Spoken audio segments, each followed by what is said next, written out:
ঝিনাইদহের এমপি আনোয়ারুল আজিম মানার হত্যাকাণ্ডে একের পর এক নতুন তথ্য বেরিয়ে আসছে।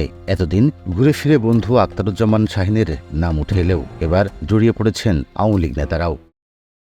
হত্যার ঘটনায় জড়িত থাকার অভিযোগে মঙ্গলবার বিকেলে রাজধানীর ধানমন্ডি এলাকা থেকে আটক করা হয় ঝিনাইদহ জেলা আওয়ামী লীগের সাধারণ সম্পাদক সাইদুল করিম মিন্টুকে। এ ঘটনায় জেলা জুড়ে সৃষ্টি হয়েছে চাঞ্চল্যের। এদিন রাতে দোষীদের শনাক্ত করে শাস্তির দাবিতে কালীগঞ্জে বিক্ষোভ মিছিল করে পৌর আওয়ামী লীগের ৫ শতাধিক নেতাকর্মী। হত্যার সঙ্গে যেই জড়িত থাকুক তাদের দ্রুত আইনের আওতায় আনার দাবি জানানো হয়।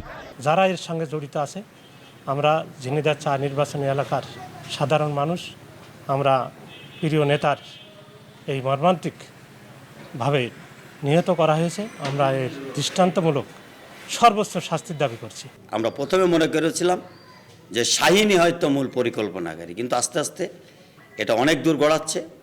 এখন এই মিন্টুকে বা জেলা আওয়ামী লীগের ভিতরে ঢুকায় মূল হত্যাকারী যারা মূল পরিকল্পনার শাহীন, এরা যাতে আবার পর্দার আড়ালে না চলে যায়।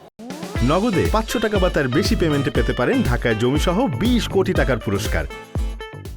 এদিকে মিন্টুকে আটকের খবর শুনে তার পক্ষের লোকজনও বিক্ষোভ মিছিল করেছে।